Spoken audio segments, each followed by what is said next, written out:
Welcome to Module 3. Congratulations on getting through Module 2. I know that was a heavy one. There's a lot of theory in there. So if you've got through Module 2 and you're here, well done. You're on your way to making it.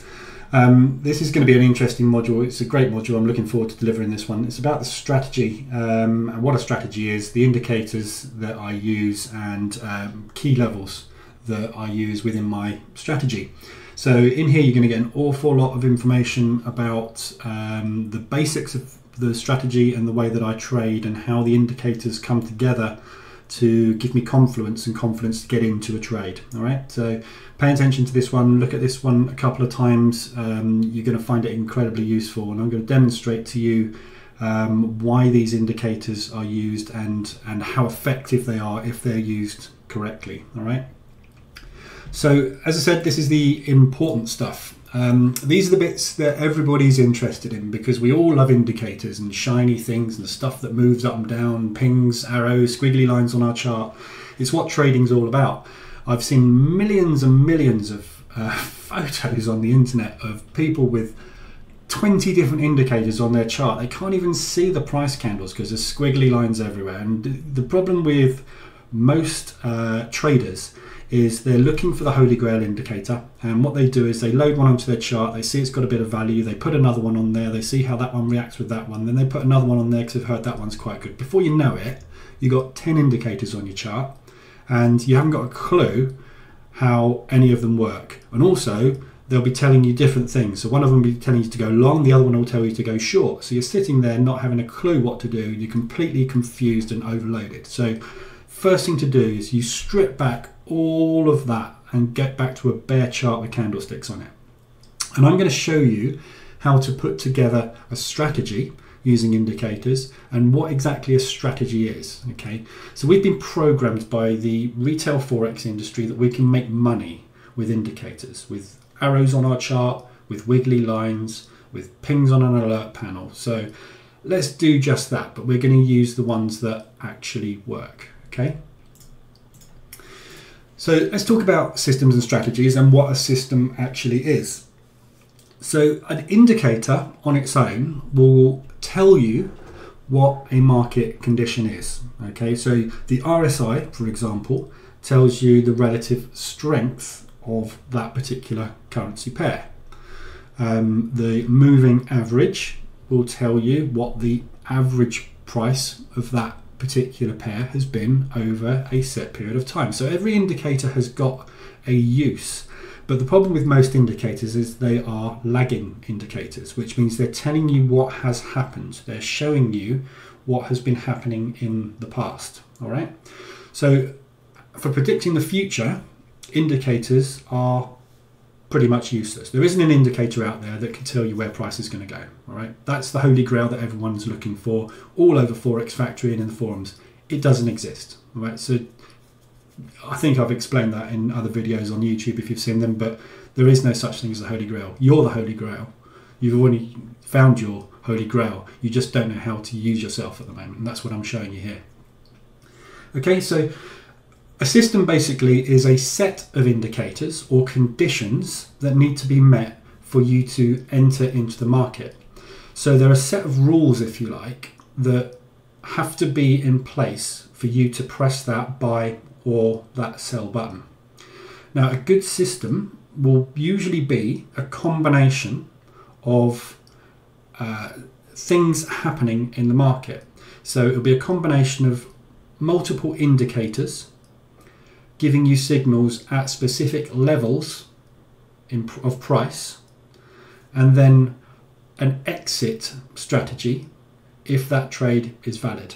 All right, so it needs to have different types of indicators that align, and each indicator is just part of that system, and it's telling you that a specific condition has been met. Okay, on its own, a single part will be effective in some respect, but it won't be effective or profitable long term because it needs other elements to confirm that that situation that that indicator is telling you is true. Okay, so basically it's just a collection of conditions being triggered at the right time, and that's our system. Right? Now, a good system will have an individual indicator which measures a different aspect of the market.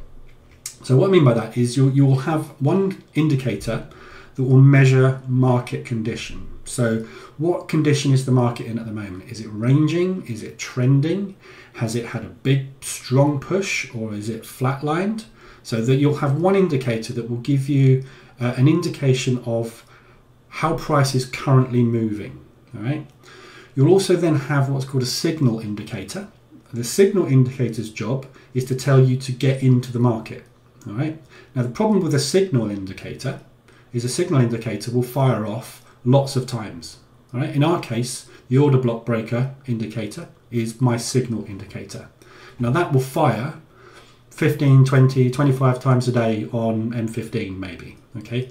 But I might only take one or two of those trades, because although there's a signal to get in, the market condition indicator isn't telling me that the market conditions are right. Okay. I also need a target or an exit indicator, and that's going to tell me whether the trade I'm about to take has potential to make me money, i.e. price can move far enough for me to get to a position where it's going to be profitable and worth me putting that risk on the table, or it's an indicator that is one of my existing indicators that triggers in the opposite direction to the trade that I've entered. Okay, and this will become clearer when we have a look at the indicators. So a good strategy is going to have these three elements. Okay, and I've just explained these, but I'll read these out for you just to sort of give you more clarification. The market condition indicator is designed to tell you what stage in a cycle the instrument you're looking at is currently in. So what I mean by an instrument, it could be a currency pair, it could be a stock, or a forex pair, or an indices. Okay, these tend to be historically oscillators. So things like the RSI, the stochastics, or the MACD, and people refer to them as having levels at which price is either overbought or oversold. So oscillators will move up and down on your chart, and they will show you a level, which will be, for example, in the stochastics, it's usually the 80 and the 20. So the idea is when the stochastics gets over 80, it's overbought, as people call it, and then you would expect price to come down. The problem with the terminology overbought and oversold is it doesn't relate to the forex industry. Overbought and oversold are terminologies that were coined in the stock market, and they refer to a stock having been overbought, i.e. too much of this stock has been purchased, too many shares have been purchased in a particular stock, and the shares are now worth more than the intrinsic value of that company. So let's say I own a company which has been valued at £25 million, for example, and each of those, and I've got 25 million shares available in my company, each of those shares is worth £1. If my share price goes up to £1.10, that stock is overbought.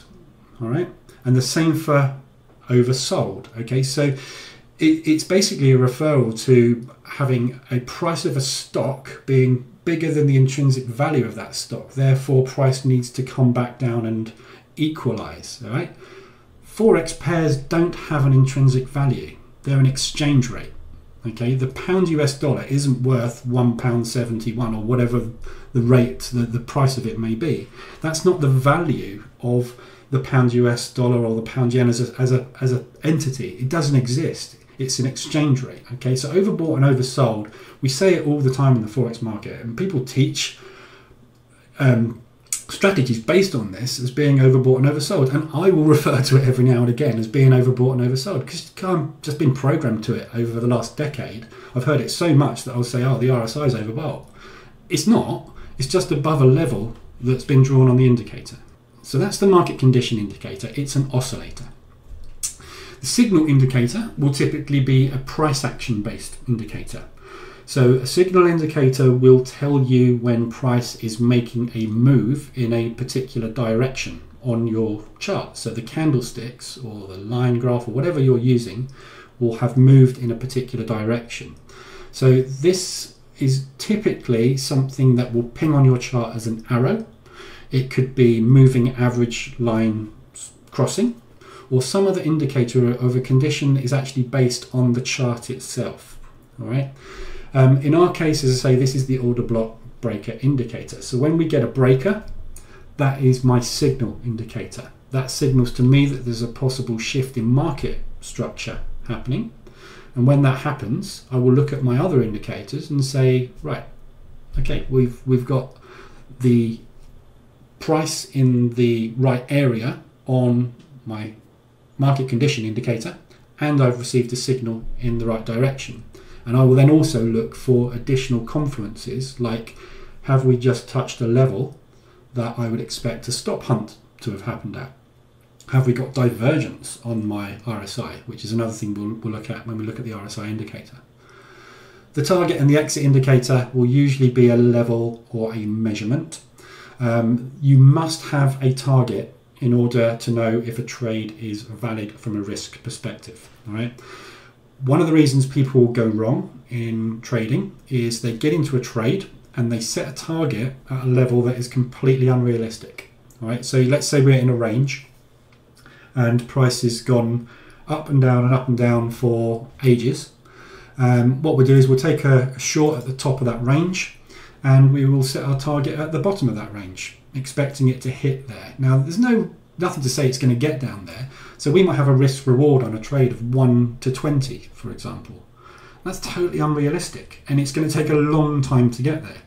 So the target or the exit indicator will typically be a price level that we can use to estimate where we think price will get to comfortably. All right.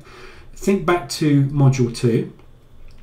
We identified and learnt about propulsion candles, okay, imbalances in the market. So these inefficiencies, if you like, we know price needs to come back and fill. So when my market condition indicator says, yep, we're over the level, we're due a reversal, my signal indicator says, yep, there's a market structure shift here, and I look at my chart, my target or exit indicator is there a big propulsion candle that I know price is going to trade back to? If yes, 3 conditions of my system are met. Okay. When price gets back to that propulsion candle and it fills that gap or void that I've identified that needs to be filled, that is my signal to exit. Or if, for example, my market condition indicator got to the opposite level and I got a signal from my order block breaker indicator to go the opposite direction, I would look at that chart and go, right, we didn't hit the level I was expecting to, we didn't quite get there, and I've had a signal to go in the opposite direction. So that would become my exit indicator. Okay, you have to be flexible because as I've explained, we don't control this market. Fundamental things will happen and big bulk orders will get dumped into the market that we can do nothing about. So we've got to be flexible with our targets and where we're looking to get out of the market. And equally, price could shoot straight through our target and carry on going. And that's absolutely fine. But when we get into a trade, we've got to have a target, an exit indicator, a signal and a market condition indicator, all agreeing that we should get in and get out. Okay. So let's start off by having a look at order blocks. Okay. What we're going to do is I'm going to show you what they do. We're going to have a look at market structure and I'm going to show you how to draw them manually and what a breaker is and how to draw in a breaker. Okay, so we're going to do a little bit of a manual exercise here first, and I'm going to show you how I use them basically to find my entries. All right, so first of all I want to talk about market structure. Now this is probably for a lot of you going to be teaching you to suck eggs as such, because you probably know what market structure is. We covered it in module 2 when we were looking at the buy cycle and sell cycle that the banks and the markets go through. All right, and this is basically market structure. So what market structure is a series of highs and lows that form a trend. Okay, so the market moves up and down, and it keeps doing this, making highs and lows until it gets to a point where it doesn't. Okay, and then we expect it to come back down in the opposite direction. Okay, market structure is where price moves up and makes a high, and then it moves down and it makes a higher low than the previous low. Then it moves up and makes a higher high than the previous high, before pulling back to put in a higher low than the previous higher low. Okay, and this carries on going until we get to a level which becomes our peak formation. Okay, this is the highest high it gets to before it puts its reversal in. Now we don't know this peak formation high is formed yet, because at the moment what we've got here is a higher low again. Okay, so this low is higher than this low. All right, so we would in a normal condition be saying this is a higher high, this is a lower low. Okay, but what happens is when this higher low forms, price then pulls back, and we're expecting it to move up and make a higher high. And what it actually does is it makes a lower high before reversing back than that previous one. Okay, and then when price moves back down this way, it's making a lower low than this low. Okay, and then we have a lower high than this one, a lower low than this one, a lower high than this one, and so on and so forth as we go down until the market structure breaks again. Okay, now this is what we call the peak formation high. The peak formation high is really only confirmed, and that we know the peak formation high is put in when we get a lower low than this higher low that was formed here. Okay, so this is what we call a break in market structure. This is market structure, higher highs, higher lows, and when we get a break in market structure, we're going back the opposite way. So this is the buy cycle, and this is the sell cycle coming back down here. All right. Now, what an order block shows you is it draws onto the chart and it shows you that price is being supported by higher highs and higher lows. So every time a higher high is made in the market, an order block will be drawn, okay, which we'll show you in a minute. And what we are expecting to happen with an order block is price to pull back into the order block and then move off to make another high. Okay, we'll draw in another order block, price will move back and push up to make another high. We'll draw another order block. Okay, we're expecting price to pull back, push up and make another high. But what it does is it pushes back down through that order block. Okay, and this order block becomes a breaker. Okay, breaker is basically just short for a break in market structure. Okay, so this, when this gets coloured in, which you'll have seen on the indicator, is just basically saying we were expecting a higher high, but it didn't happen. We broke down below the order block. Order blocks are usually supporting price as it moves up. What's happened is it's broken down below. Okay, so this is our signal that there's a chance here that we've swapped from a buy cycle to a sell cycle. So we should be looking to take shorts. Okay, so that's basically market structure theory and how order blocks and breakers are formed. So let's go and have a look at these on a chart.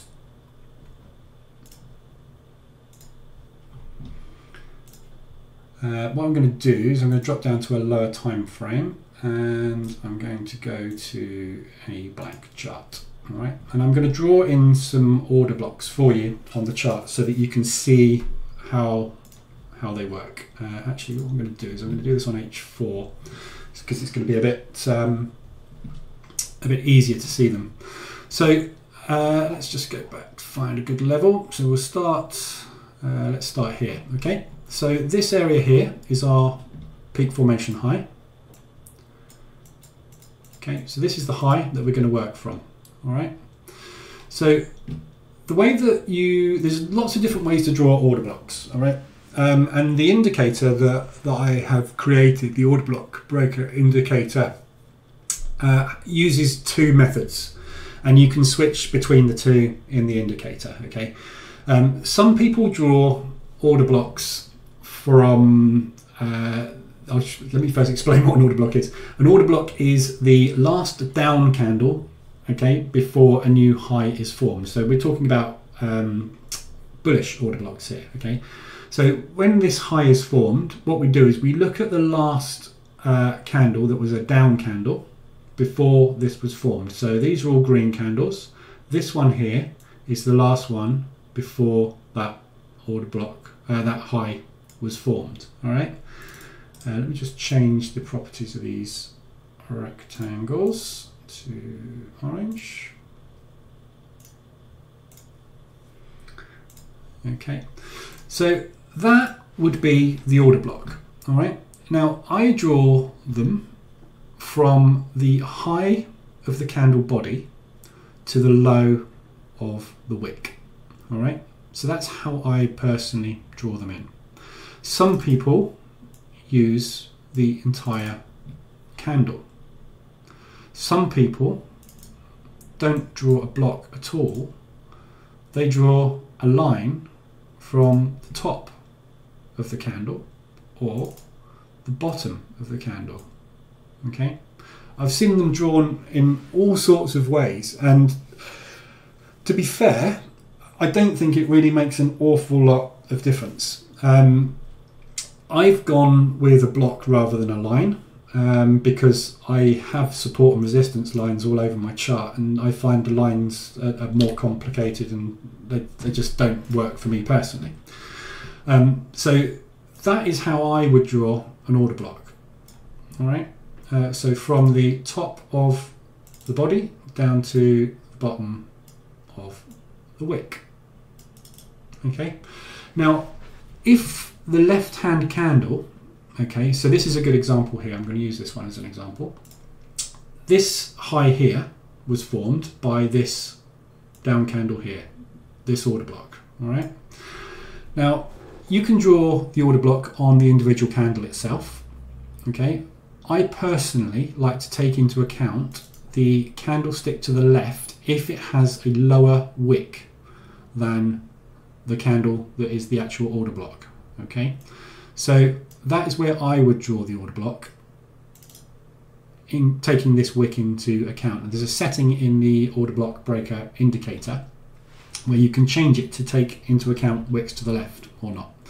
The reason I do that is because quite often I have found from back testing that these wicks will be respected quite a lot when price moves down into the order block and pushes through, because price does spike through order blocks and then close within the order block. So if I had it here, for example, and a candle closed down here, that would be a breaker, okay, because we've closed below the order block.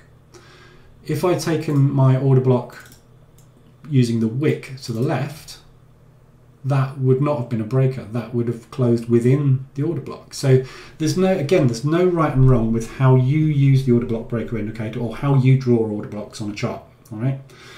Just be aware that in my back testing, I've found that using the wicks has been advantageous in the past. All right. Okay, so we've drawn an order block in there. Price has moved up, it's made its high, so we've drawn this order block in, it's come back down, it's closed inside the order block, and then this one has broken the order block. So this becomes a breaker. Alright, and those the indicator will colour in solid.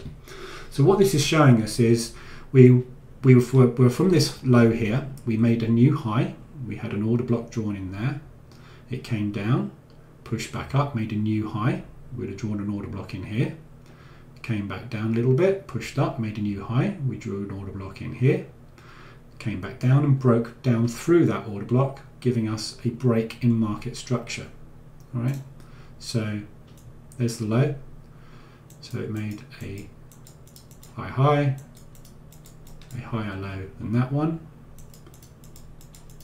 higher high than that one,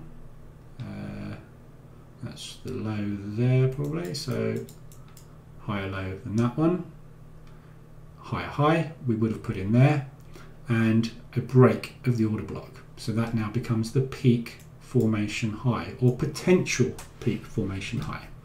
Price could shoot back off in that direction and invalidate this breaker, and in which case then wherever the high is we would draw in a new order block. All right, but in this case we're going to assume that that is the peak formation high. In fact, we can see it is, because obviously price has gone back down. So what we would then start to do is, as price makes new lows, we would start drawing in order blocks again. So there's a new low being formed here. I would have taken that low into account really, and then this I would class as a new low, so I would draw an order block on this candle. All right, let's make this one see through. Okay, so that's the new order block. Now we could use the wicks to the left as well. Okay, so we can see how price has moved back up into this order block, respected it, and then moved back down. Now because it didn't make a new low here, this is a low, it didn't make a lower low, this order block will just continue to be drawn along, okay, until it either becomes a breaker or a new low is formed that is lower than, sorry, this low here. Okay, now you see where I've used the wicks to the left here. If you'd used the candle itself, okay, this is a great example of the difference between using the candle and using the wicks to the left. You would have got a breaker there, a potential signal to go long. Look what happened to price. So by using the wicks to the left, as I said, I've found they tend to be respected a lot more. There is an exact science to this, I'm sure. I haven't looked into it in detail because I just haven't bothered. But I found on more than one occasion by using these wicks, they are respected. So it's almost as if the price, the market takes into account these two candles as one block of orders. All right, so this one didn't get respected, so price came down, it didn't make a new low there, came back up, again it respected our order block, putting a nice shooting star there before collapsing down. All right, so price then moved down and put in a new low down here, so we would start drawing in order blocks as it put in new lows. So we would put an order block, draw an order block in here when this new low was formed. This new low would be the same order block, this new low, same order block, keep coming down, this new low, same order block, same up candle is produced all of these. This new low, when this was put in, we would move the order block onto the last up candle. Okay. This new low, same order block, this one, same order block, this one, same order block. Okay, price moved up, made a new low here, so this low is lower than this low, so we would then use this candle as our order block.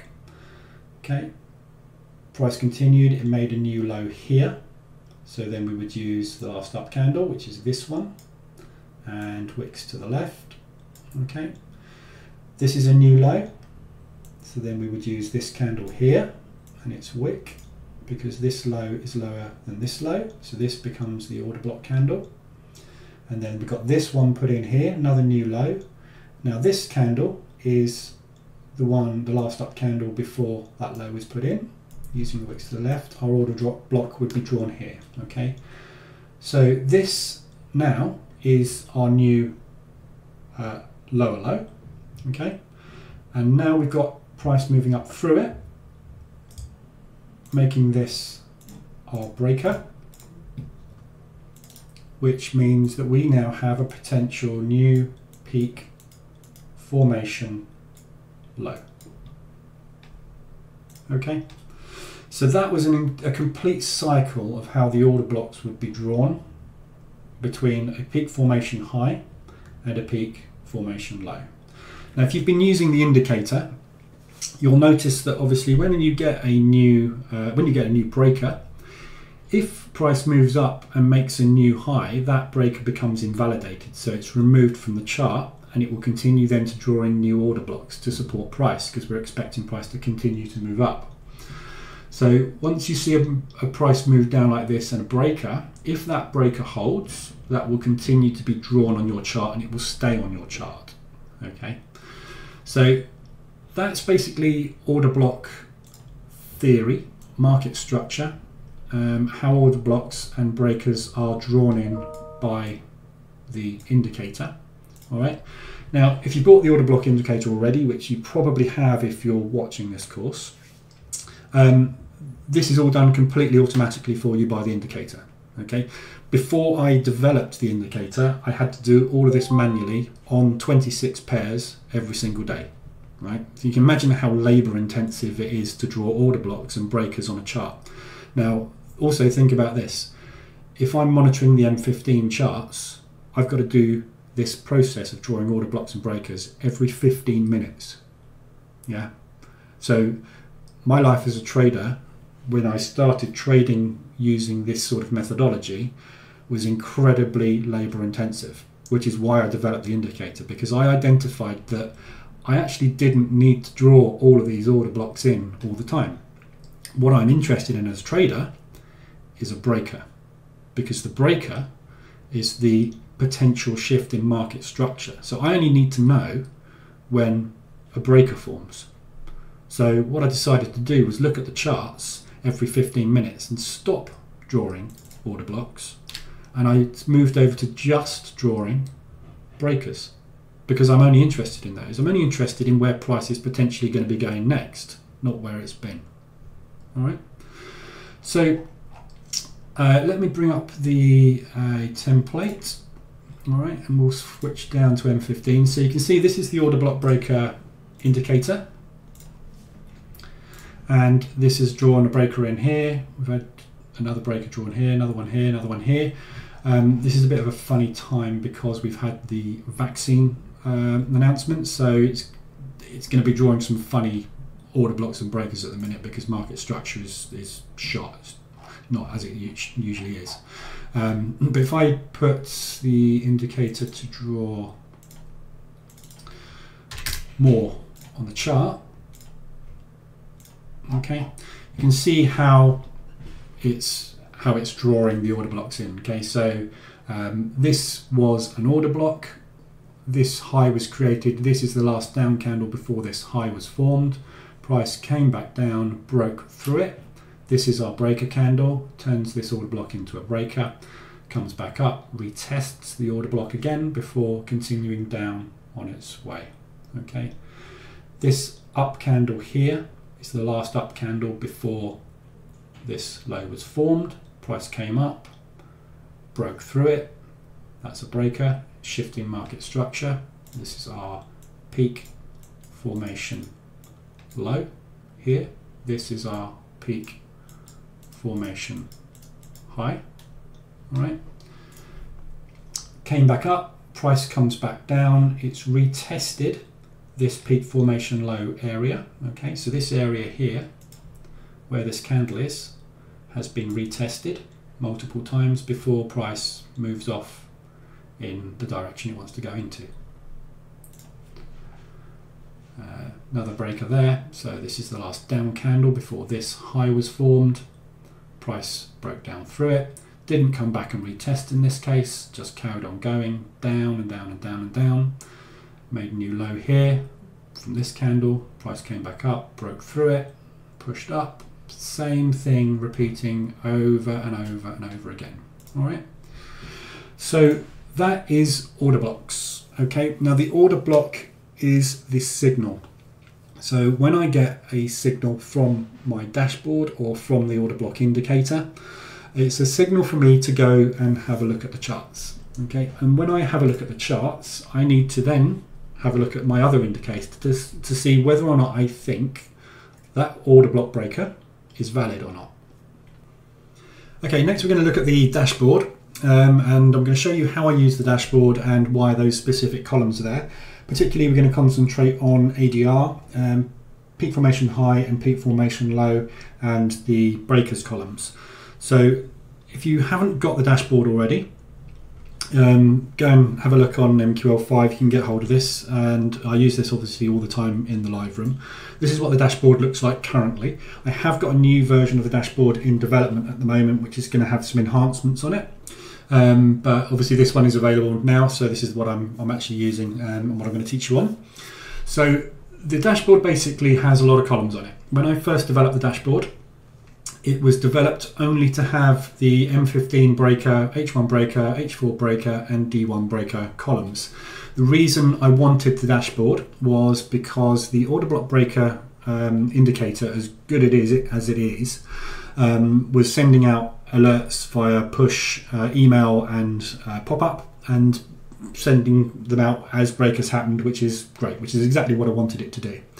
The problem is I had to have it running on 26 charts because I trade 26 Forex pairs. The other problem I had was that you can only apply it to one time frame. So not only did I need to have 26 Forex pairs running on M15, I needed another 26 running on H1, another 26 on H4 and another 26 on daily. And as you can imagine, that put an awful lot of stress on MT4, and basically it wasn't able to cope with it. So I needed a tool basically to just alert me to breakers as I needed them, but in a simple way. So I came up with the concept of a dashboard. Dashboards aren't new, there's loads of them out there. But the dashboard basically was developed just so that it would ping the alerts, the same alerts as you get on the order block breaker indicator, but it would just show them in a visual form on one screen in MT4. So basically that's what the dashboard was developed for. I'm not going to go through the breaker columns because they're pretty obvious. When you get a breaker, it pings up and says long, there's a bullish breaker, or short, there's a bearish breaker, all right? And it monitors the main 4 time frames. Used to have M5 in here as well. M5 was way too fast, far too many alerts. Even though I was trying to use it for scalping, it just overloads you, and it's just not worth having on there. So please don't ask me for it. I'm not putting M5 in, okay? If you want to scalp, that's no problem. Just have M5 charts up in MT4, small versions of them, and use the order block breaker indicator. That'll do you, all right? After a while, I added the last week's high and low position and yesterday's high and low position. The idea of these columns was so that I could see where price currently was when I got a breaker.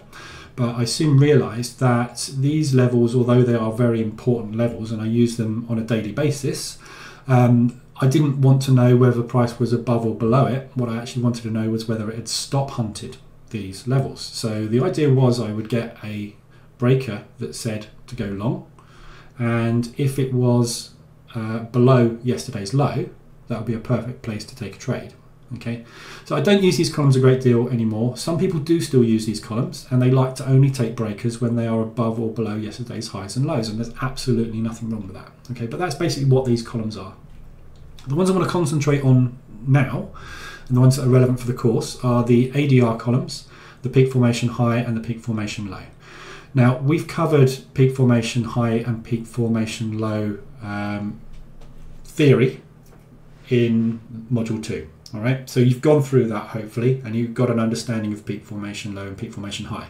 I've also recapped on what peak formation lows and highs are when I just showed you the order block indicator. All right, so what these columns are telling me on the dash and how I use them is that a particular instrument or pair, in this case, let's say the Euro New Zealand dollar, is over its 3 times ADR push that we would expect it to do. So I'm not using these as an alert system that I would take a trade from. These are additional confluences that I add to my main indicators. And when we cover the actual strategies themselves in Module 7, you'll see how these will be added as confluence when I take trade ideas, hopefully. So all they are is a case of, if I were to get a bearish breaker on M15 on the Euro New Zealand dollar, okay, look at my chart and I see that my TDI, or my RSI, is also showing that there's a good chance I should be taking a short here. And I have other confluences like bearish divergence on the TDI, and I can see a propulsion candle as a good target for a short, right? I will look here, and if we are also over the peak formation high level, that's another thing that says there's a good chance this is coming down. Because remember, we push in 3 daily moves. So when we've got those 3 daily moves over, if price is continuing to go further than that, it's due a reversal. We're expecting that buy side model to change into a sell side model at some point. What goes up must come down, all right? If we also got an ADR extreme happened, chances are that ADR extreme is going to be too extended as well, and another confluence to take a trade. So ADR I also use as a confluence when I get signals to enter into a trade, right? So that's basically what these columns are telling you. So at the moment, I'm looking at this now and I'm thinking, right, every single New Zealand dollar pair I can tell right now has had a massive push to the upside, because every single one of them is extended more than 100% away from their peak formation low. All right, so the peak formation low is down here. We'd expect 1 push, 2 push, 3 push, consolidation. All right, these are hugely extended, so they've gone further up here. All right, we're expecting at some point there's going to be targets down here somewhere that price is going to have to come back to. These will be propulsion candles somewhere that price has got to trade back down to. So it's just saying to me, this column, have a look at these pairs, because there's a good chance we'll be looking for short opportunities on them soon, which is why they're coloured in red. Green, long opportunities. All right. The peak formation high and low I measure from the H1 breakers. H1 is typically the best time frame to use for measuring peak formation. Just from experience, you can look at peak formation and measure it on M15 on an H1, but on H4. But H1 is the one that is typically used to measure these pushes. So that's the time frame that is being used for the peak formation high breakers and the peak formation low breakers. Okay, ADR is part of another strategy.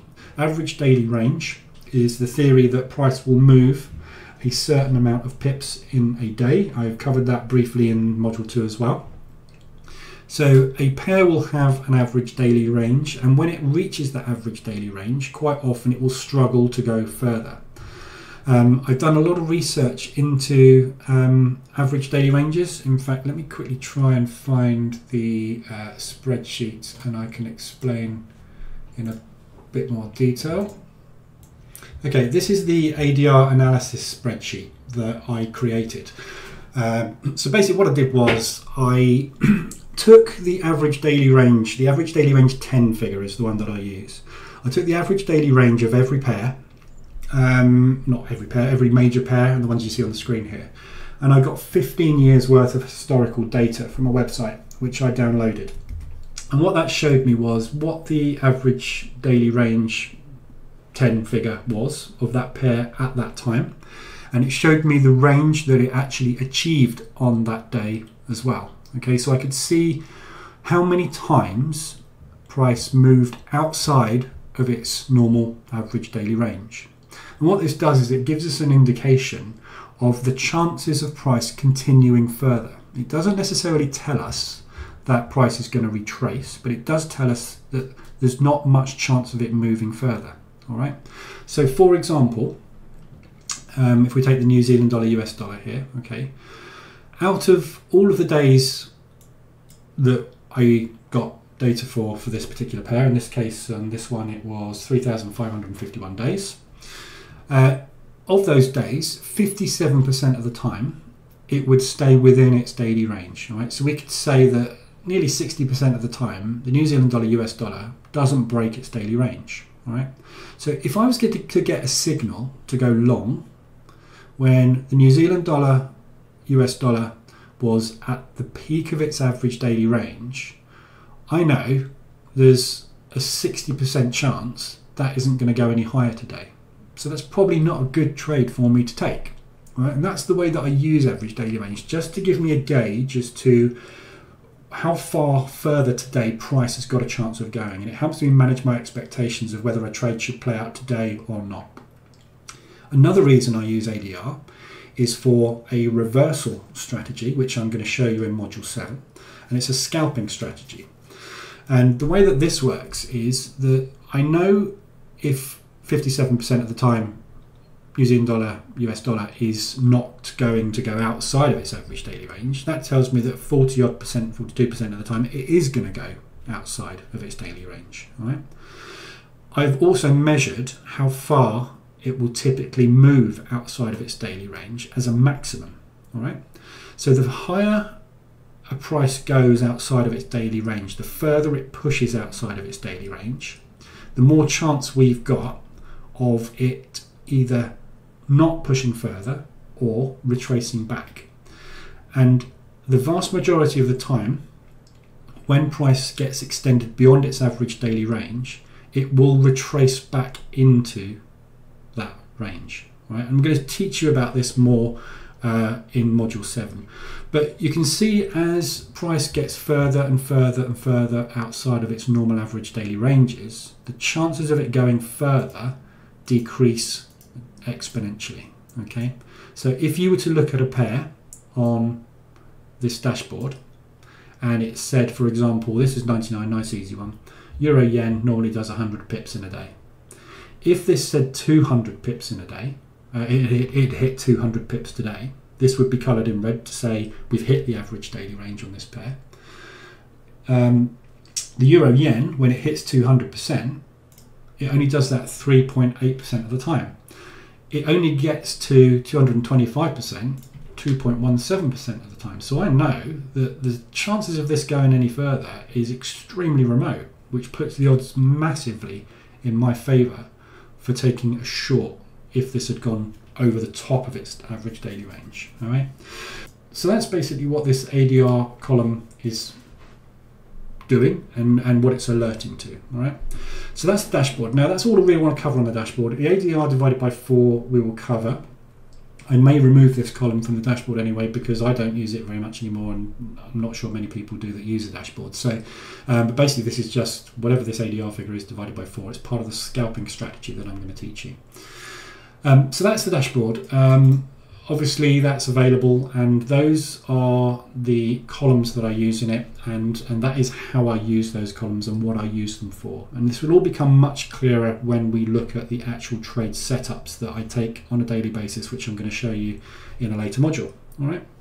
So what we'll do is we'll move on to the next slide. Okay, so the TDI or the RSI, basically they're pretty much the same thing. And this is my market condition indicator. So this is the indicator that shows me where the market is in its cycle and what the likelihood is of where the market is meant to go next based on the theories and the probabilities that we've understood so far. All right. Now the TDI or the RSI, it doesn't matter which one you choose. The key is how I trade this. All right. I never take a trade without looking at the TDI or the RSI, okay, and it's kind of my confluence indicator. It's my yes/no, basically. It's what I will look at and glance at and say no, not taking it. So if I see a breaker, have a look at my chart, I see the TDI or the RSI in a certain position, I basically shut the chart and go away. because I'm not interested in it, because this has got to be in a certain area or has recently been to certain areas before I will get into any trade, right? This is the key to my entire strategy system and the way that I trade. If I don't like the look of it, as I say, I won't trade it. And basically I just watch for levels and I pay attention when prices are above or below these specific levels. You may well know how to use the RSI or the TDI, or you've been taught how to use it in the past, you've looked into it, but I'm going to show you how I use it and why I use it, and I'm going to demonstrate to you on the simulator exactly how it works within the strategy that I use. I might do that in this video, I may leave it for the strategy video, but you'll see the TDI in action and the RSI in action and why I like them so much. I use the TDI Pro. There's lots of versions of the TDI out there. We're going to have a look at them in a minute. And the only reason I use and like the TDI Pro is because it will draw divergences onto the indicator for me. And divergence is a confluence that I use and I like to see in a trade. It's not the be all and end all, but it's another reason for me to actually take a trade, which is why I like it. We're going to have a look at what the TDIR is and how it works. And the main reason I'm going to show you what happens with the TDI movements is because it gives you a lot of faith when you take an entry. All right. Basically, this is my barometer as to whether or not I should or shouldn't take a long or a short. All right. I don't look for any short entries if the TDI is under 32. And I don't take any long entries if the TDI is over 68. Okay. We can also use the TDI or the RSI as a higher time frame barometer for a lower time frame entry. In the free course I've got up on the website, that is the core strategy using breakers, is to use H4 as your direction and M15 as your entry. You can use the TDI or the RSI in the same way. You can say if on H4 the TDI is over the 68 level, I will only be looking for short entries on M15, all right? Because I know that there's a good chance there's a reversal about to happen. So let's have a look at the TDI and the RSI in more detail. Okay, on the chart here I've got the TDI as I have modified it and as I like to see it. If any of you are familiar with the TDI, you will know that there's a hell of a lot more to the TDI than I'm showing here. Let me just put another one on the chart. Okay, that, I'm going to stick an RSI on there while I'm in here. 1 second. No, that should be bigger. Okay, so let me just switch time frames quickly. So that is the standard TDI, all right, and what that looks like. Now you can see, to me, that is a mess. This is a system in itself, all right, but at the heart of this system, if you like, is a center line, a dynamic center line, which is the yellow, a Bollinger Band, which is the blue, the green, which is your RSI, and the red, which is a moving average, and that's your kind of signal line. All right. There's lots of arrows as well, which give you specific indications as to what stage the TDI is in, and it also draws divergence, which is the blue lines that you will see drawn. Well, on this one, actually, they're probably not blue. In fact, they're not even drawn in as standard. So I'll show you the divergence in a second. But that's what it looks like, and to me that is an absolute mess. There's ways of trading this where you trade crossovers when it hits midlines and it gets outside of bands and does all sorts of things, but it's far too overcomplicated. There's too many exit rules, entry rules, and I just couldn't get my head around it. Okay, so if you've tried to trade with the TDI, I mean, it's a fantastic indicator. It's got a lot of following. Dean Malone's done a great job developing this thing, but for me it's just overcomplicated, and I need to know when to get in and out of the market, and I just need to know one condition. Is it likely to reverse or not? That's all I'm interested in. And this does too much for me. So you can see what I've done is I've taken the TDI and stripped it right back to just the RSI, the Bollinger Bands, and the divergence, which is drawn on there, which I'll show you in a sec. But let me just get rid of this one and flick over to another time frame, make sure the divergences are drawing in. Yeah, okay. So this is my version of the TDI, all right? And this is a standard RSI here, as drawn via the normal MT4 indicator. Now, I use, personally, the 21 level, set to median price, all right? Because I've found that this is the closest to the TDI and how the TDI draws the relative strength index that I can find, all right? It's not perfect, it's not exact, but when you look at it, there's very, very little difference between the two, okay? So this is the one that I would use if I was to not use the TDI and use the RSI.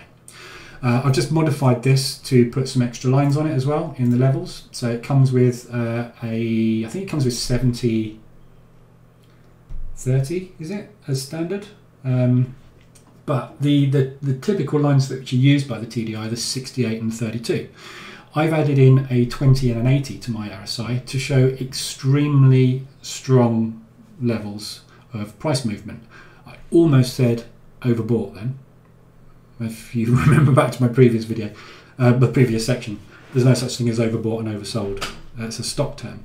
But we're so programmed to say when this gets over this line, it's overbought, that it sort of comes out automatically now. But it's over the 68 line, which is basically a sell zone.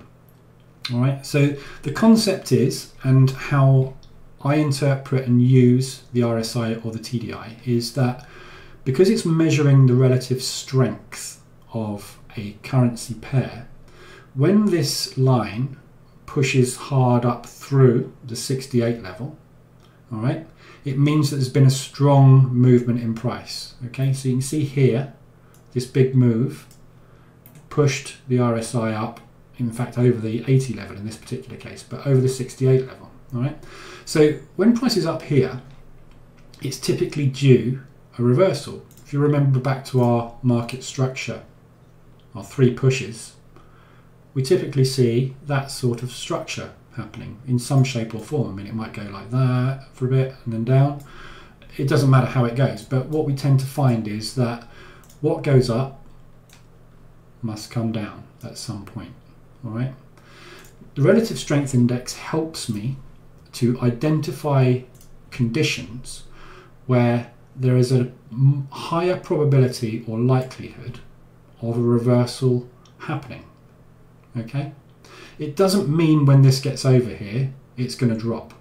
All right, this isn't a holy grail indicator. As you can see, price crossed the 68 line here around about that point. Look what happened to price. Now this was a fundamental news event, but it doesn't mean because this is over the 68 level it means you take a short. All right, that isn't what I'm using this for. I'm using this as my barometer. Think of it as my first point of call when I get a signal. Is I'm going to look here and think, are we due one or not? Okay, are we due price to move up? In this case, yes. Okay, so that is all I'm using the RSI for. So when I get a signal from the order block breaker indicator, for example here, I get a bearish breaker. What I do is I look at my RSI or my TDI, and I'll be looking at it to see if price is over this level. Now if price is over the 68 level, okay, and I get a bearish breaker, it tells me that price is possibly due a reversal. Now we're looking to put the probabilities in our favour here. It's not guaranteed that this is going to be a reversal, but I've now got two things telling me there's a good chance that price is going to drop. First of all, the RSI is telling me it's had a good run and it's due possibly to come down. Secondly, my signal indicator, the order block breaker, is telling me that peak formation high has been hit and there's a good chance market structure is changing. So those two things together give me more confluence and confidence to take a trade than just one of them alone. All right, so you see how the two can work together. Now, the RSI has many settings, so I'm going to put a couple of other RSIs on the chart. I'm going to put a 14 on, and I'm going to put a 7 on. Okay. So we've got 3 different ones here. We've got the 21 on the chart now. Let me just take the TDI. Actually, quick, before I do the analysis of the RSIs, I'm just going to quickly show you the TDI divergence. Okay, if I stretch this out, you can see better. One of the reasons I like the TDI is because it draws in divergence. Now, divergence is basically a condition, if you're not familiar with divergence, which shows you a disparity in movement. Okay, so in this case, we can see here we've got a divergence in price and RSI figures. What the RSI is telling us is that this currency pair is currently strong. Okay, so we would be expecting price to move up. And as you can see here, from that point to that point, price did move up. So this is doing the same thing as price. Okay, what happens with divergence is one of these will go in the opposite direction to the other. Okay, so in this case, the RSI was saying this pair is getting weaker. Okay, so we've got a line drawn from the high here to the high here, which is sloping downwards. Price, however, has pushed up higher. Okay, so there's a disparity. Price is saying I'm strong, RSI is saying you should be getting weaker. When we get this condition, divergence, it's another confluence or another signal to say there's a disparity here. Price is pushing up, but there's an awful lot of seller pressure coming in, or not a lot of buying pressure coming in. So this is kind of a runaway in price, which shouldn't be happening, because the pressure, which is kind of measured by the relative strength index, is dropping. So price we would expect to drop also. All right. You can see divergences happening a lot on the chart. In fact, let me just go back and we'll look at this in a bit more detail. Okay. Yeah, here's a version here. So when you see this condition here, where you've got multiple divergences happening, that's a really strong indicator of a potential move up. Okay, so we've got the relative strength index below the 32 level, okay, telling us that we don't want to be taking any sells down here. We want to be looking for buys. We've got divergence telling us that the relative strength of the currency is getting stronger, but price is dropping. So there's a disparity here somewhere. And when you see these conditions, it tends to tell you that something is going to change. So let's scroll back and have a look for some other examples of this quickly. There's a good divergence there. So we had divergence with price putting in a low and a low with a downward slope, and the relative strength said this pair is getting stronger, and yet price was dropping, which tells us that there's a lot of buying pressure building up, but price is managing to push down through these buyers. So we would expect a knee-jerk reaction at some point, which happened straight after it. Okay. Divergence again is not the be-all and end-all. You do not use divergence as a golden nugget to get into the market. It doesn't work that way. Divergence is a confluence on an indicator. It's just another reason to add to your trade to say, yep, that's good. So I've got the RSI below a level. Okay, I've got a breaker telling me to go long. I've got divergence telling me that there's a disparity in price. And I've got a level here that we've just stop hunted. There's 4 reasons to take a trade. That is better than taking 3 reasons, 2 reasons, or a single indicator. All right? And that's what we're looking to do. We're building a case using our indicators to take a trade in a direction. We're not just relying on one indicator to get us into or out of the market. Okay, so that's the TDI and the TDI Pro and divergence. I'm going to show you now the other RSIs. So let's put a 7 on, a 14 and a 21. We'll get rid of the TDI. Okay. So I just wanted to show you the differences between them. Now, the lower the number, the faster the TDI will move. Now, I think the 14 is the standard RSI, or it may be 13, I'm not sure, but it's around about that level. I personally use the 21. There is no right or wrong. You can use the 14, absolutely nothing wrong with that. The 14 will just move a little bit quicker and a little bit harder over the levels than the 21 will. The 7 will move an awful lot faster over the levels than the 21 or the 14. All right. So these are the three main TDI levels that I see most people using. And you can see the differences between the levels. So with this one on the 7, when this little move down here happened, we got down below the 80 level. On the 14, we got down below the 68. And on the 21, we didn't break the 68. Okay. So again, like with any indicator, there will be settings that will give you more signals than others. So we have an aggressive mode on the order block breaker indicator, which is designed for scalping. And what that will do is it will give you an awful lot more order blocks and breakers drawn on your chart, which is good, but it will also give you a lot more false signals and a lot more signals to go and look at. So the reason I like the 21 is because it gets over this 68 line less and over the 80 line way less, in fact not at all, you can see on the screen here, than the 14 does. Okay, so the 14 will tend to get you at this 68 level like here, right, and give you a signal to say there's a potential short coming at some point soon, look out for signals, whereas the 21 didn't tell me that. Personally, at my stage in trading, I would rather have less signals than more signals and take less trades but be more confident in those trades playing out than getting into the market over and over again. Now, I understand when you're learning to trade and you're new and it's all exciting, you want to get in and out of the market as fast as you can. The problem with that is it will chew you up when you start losing over and over and over again.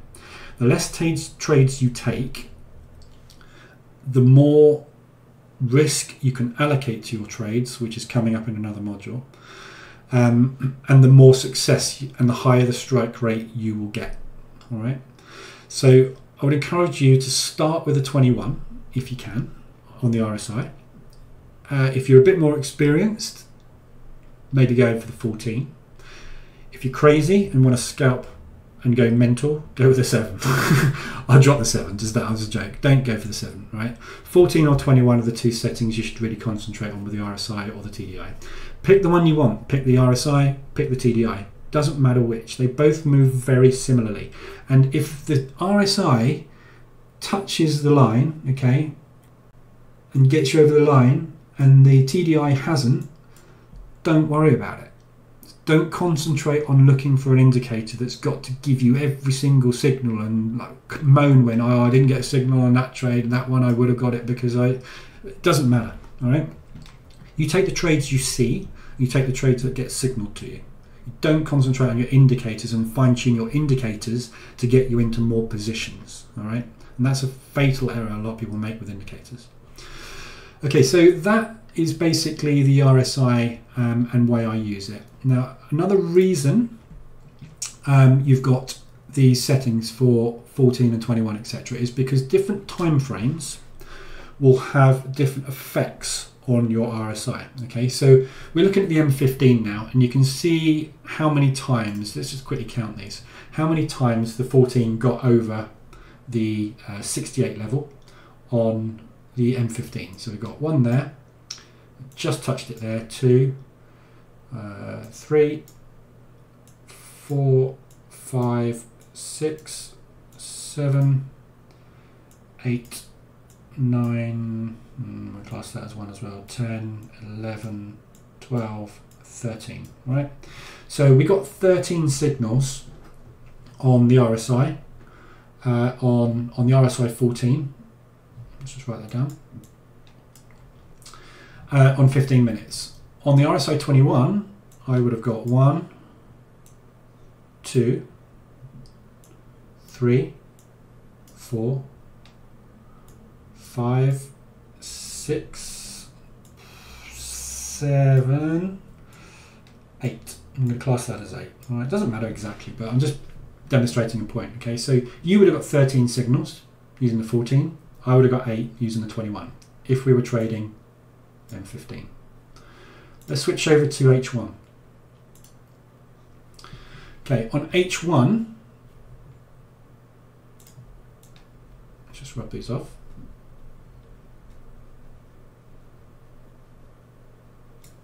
Okay, on H1, we would have got 1, 2, 3, 4, 5, 6, 7, possibly there 8, 9, big one there, 10, 11, 12, that's 1, I would class that as 13, 14. Okay, so that's M15. H1, I've got 14. Look at the 21, I've got 1, 2, 3, 4, I'm going to class that as 1 because that's just all over the place. 5, 6, 1, 2, 3, 4, 5, 6, 7, big one there, 8, 9. Okay, so I've got 9 there on H1, right? I'm going to switch over now to H4. Now on the H4, you're going to find that because it's a much slower time frame, the TDI or the RSI will struggle to reach levels as much. Okay, so it's a much slower RSI. Okay, so we've only got 1, 2, 3, 4, 5, 6. So we've got 6 signals on H4 there, and the RSI 14 would have given us 1, 2, probably a 3, a 4, big one there, 5, 6, 7, 8, 9, 10, 11, 12. Okay, so you can see as the higher the time frame, you start to get less signals coming through, and you'll always find that the 14 will give you more than the 21. All right, so when we get up to H4 specifically and above, what you can do is switch down from RSI 21 to RSI 14 if you want to. Okay, choose a lower RSI or higher speed RSI when you move up in time frame. So the reason I quite often like to use the 14 on H4 is purely because you get an awful lot less signals. But what you will find is when you do get a signal on the RSI 21 on H4, it tends to be incredibly accurate. All right, so look at the RSI 21, we've got a signal there, went up to price. We've got a signal there, went up to price. We've got a signal here, okay. That one eventually paid off, but you would have got lots of negatives there, right? There, price moved up, there, price moved up, there, price moved up. Okay, so you can see how effective the RSI 21 is. Now there's people out there that trade the RSI 21 on its own, and that's absolutely fine. If you've got the patience to wait for a signal to come in on H4, you can use the RSI 21 as a swing tool and you'll have fantastic results with it, right, if you've got that patience.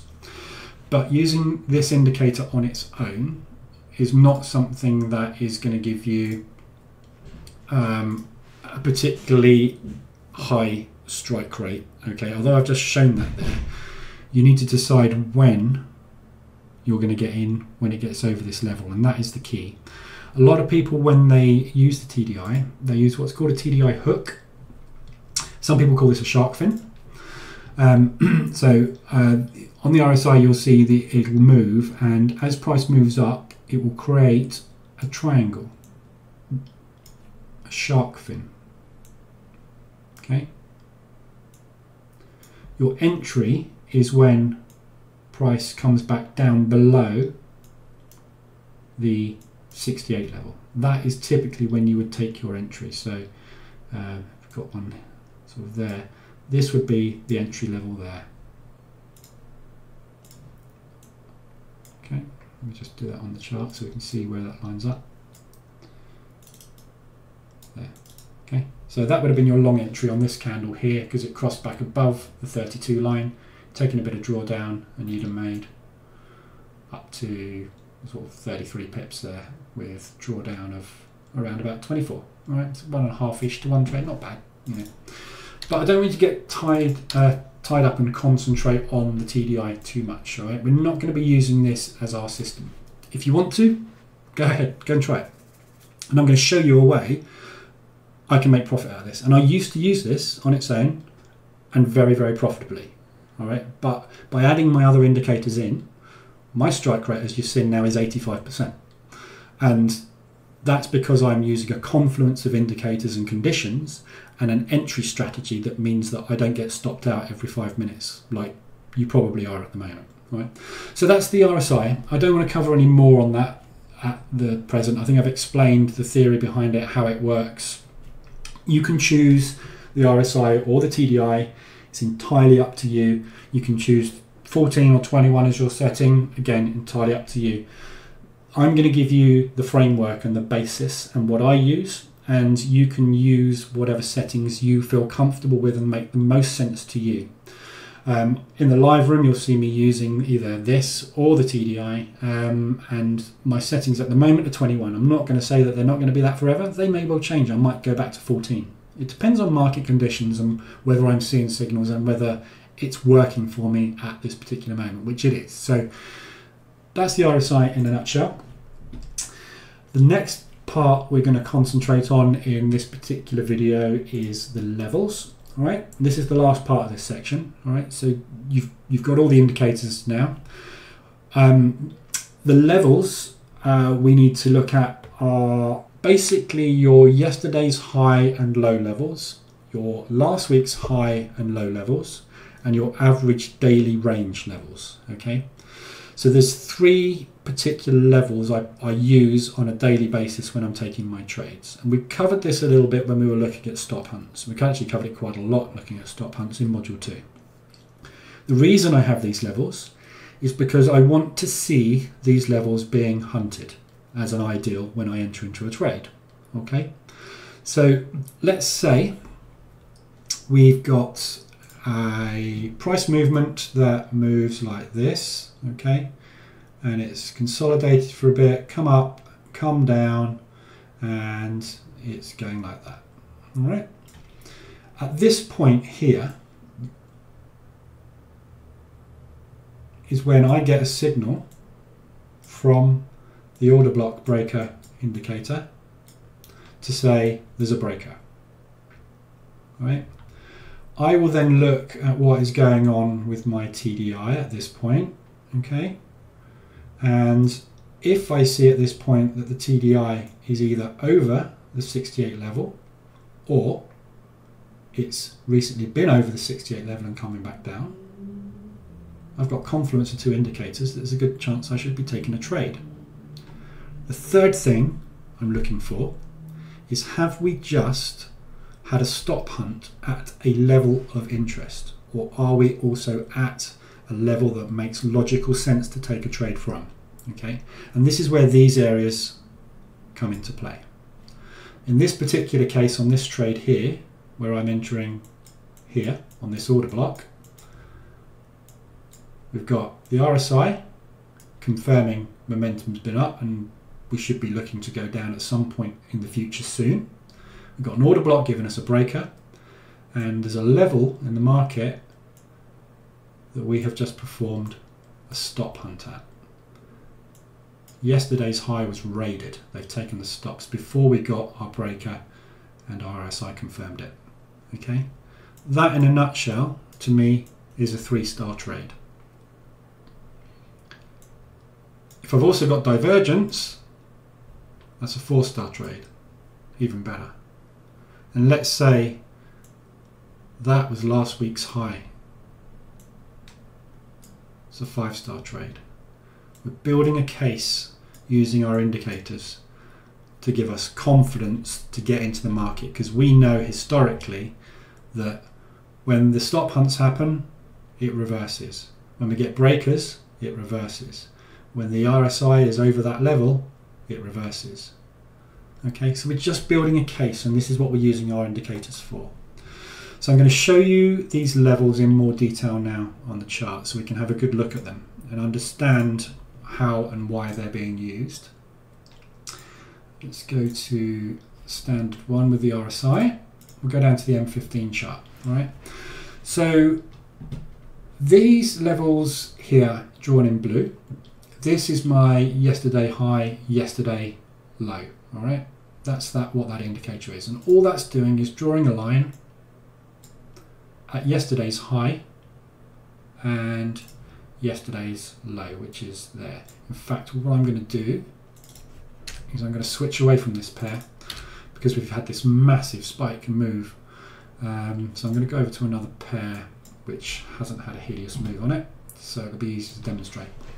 Okay, so right now on the Euro Pound M15, we've got our see the last week's low level is drawn in there, and that is last week's high. All right, so those are levels that tend to get raided on a regular basis. There's a good chance this could well be a raid of last week's low before we push up.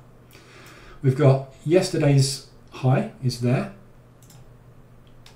Okay, yesterday's high and yesterday's low. Okay, there. So that's what the yesterday's high and yesterday's low indicator is. It draws historically with the blue lines the previous day's highs and lows for you as well. Now, why is that important? Stop hunts don't necessarily always happen on yesterday's high and low. Okay, if you have a day that is rangy, what price might do is the next day come and raid the lows of the day before that as well as yesterday's. So the reason I like to have these lines on there is I can see back daily when price gets to certain levels whether or not there's a potential that we've just raided a previous day's level as well. And you can use these lines just to draw in other important levels in the market. So if I draw in all of the highs from the previous days in the week, I can see that these are potential levels where price has moved to at extremes, and because price reacts at support and resistance levels and likes to move to and from them, I can see that this could possibly be used as either a potential target or a potential area for price to rebound from or to have a reaction at. Okay, so last week's high and low would typically be used more on hourly charts and 4-hourly charts for swings. Okay, so if I switch out to 4 hourly from M15 last week's low doesn't really make sense to us, does it, at all? I mean, it's just traded below it for a whole day and then it's come back up. If I switch to H4, looks like a stop hunt to me. We've stop hunted last week's low and we should be pushing back up. Okay, so the time frame will have an impact on how you see and use these indicators as well. Okay, so that's last week's high and last week's lows. The ADR indicator is there, which is average daily range. Let me just switch back to the template to clear those lines off. So these red lines here are your average daily range. When price exceeds these, they turn blue to tell you that we are over the average daily range of the pair. So the average daily range of this pair is 70. All right. So if we measure between these lines, 74 is slightly out. No, sorry, it's not. That's the low there. It's measuring from the line, not the low. So that's the low of today, and that's the ADR high, which is 70 pips away. You can see where we are now at the very high here, measure down to that low, 70 pips. So basically this is automatically adjusting and measuring where the peak will be, this 70 pips, from where price opened and where the high has been put in. All right. So that's just basically what that is. When price hits this level, it will quite often have a reaction and pull away.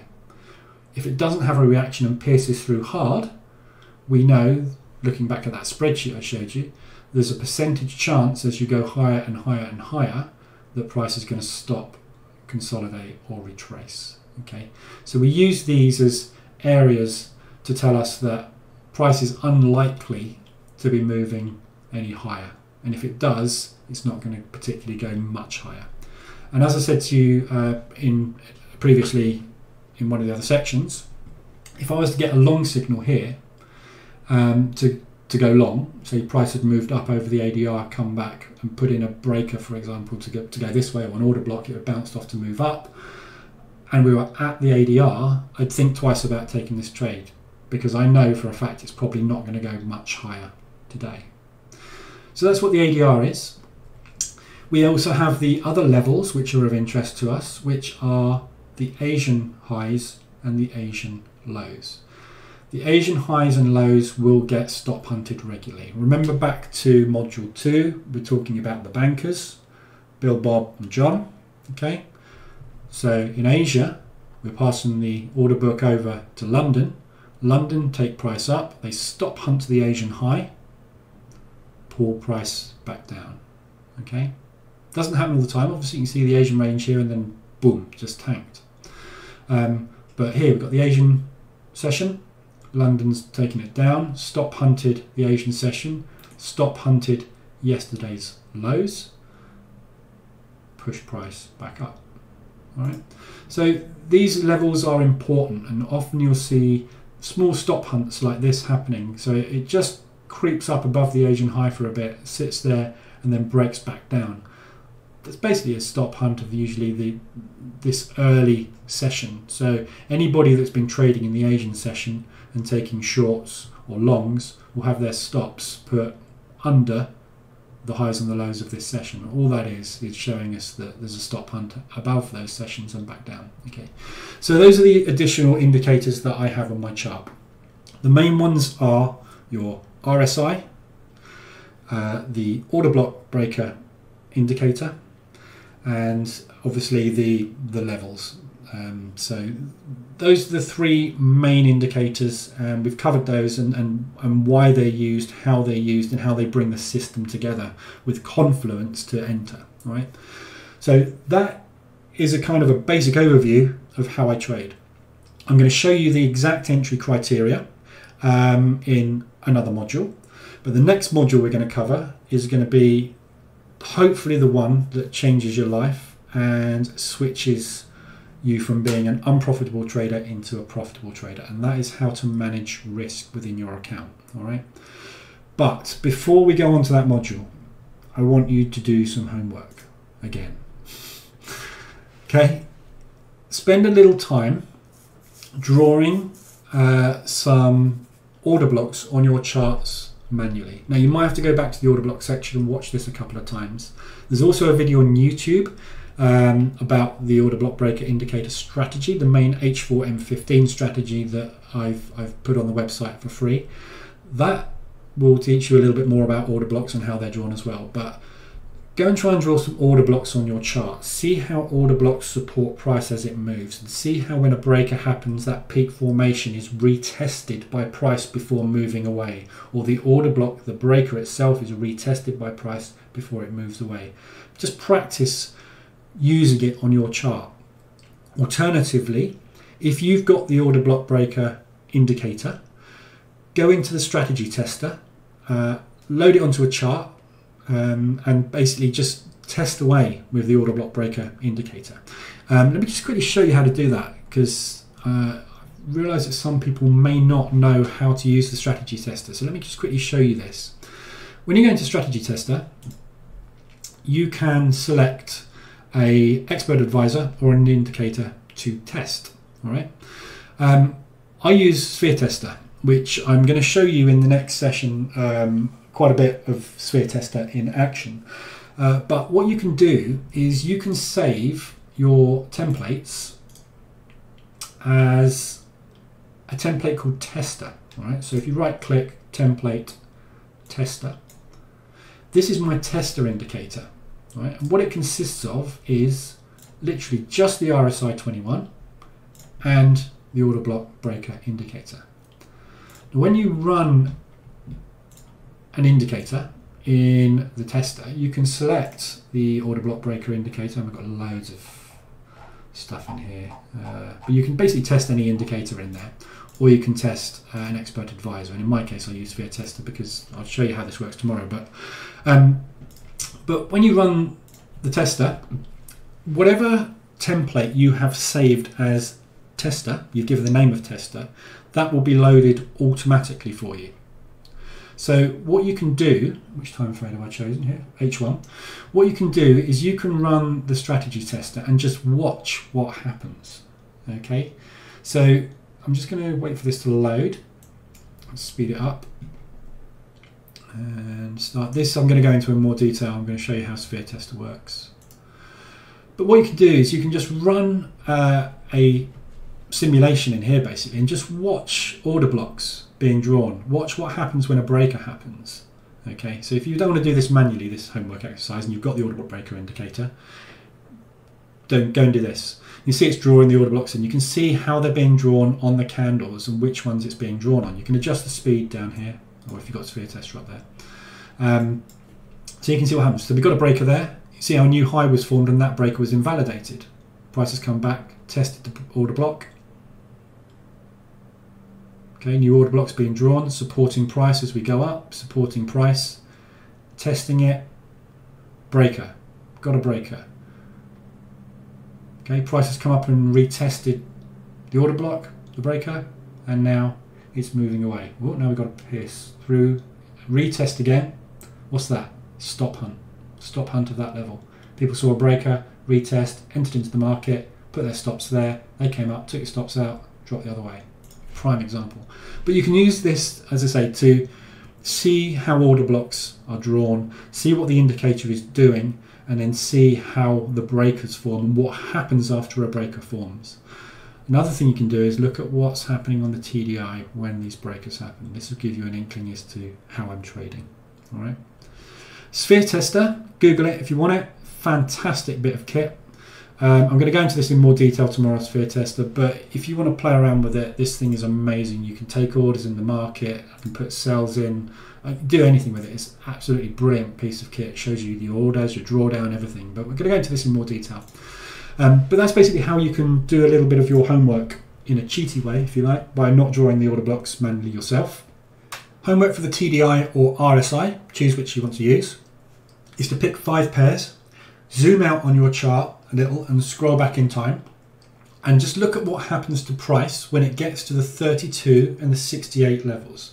See how it doesn't just drop or rise immediately when it hits those levels. Sometimes it will bounce off of them, but quite often it will pierce through them and price will continue to drop further when we're expecting a move up to happen. So look at how the RSI moves above those levels and below those levels and what price does when it reaches them. It's not a holy grail indicator. You'll see that sometimes it will get above the levels and it will continue to go skywards for days on end. And if you'd entered just on the RSI, you would have been stopped out, possibly 3, 4, 5, 6 times before it decided to move back. But see how eventually it will move back and put in a big sell move. Okay. Fantastic for identifying buy-side structures and sell-side structures, which we covered yesterday, or in the previous module, if you didn't watch it yesterday.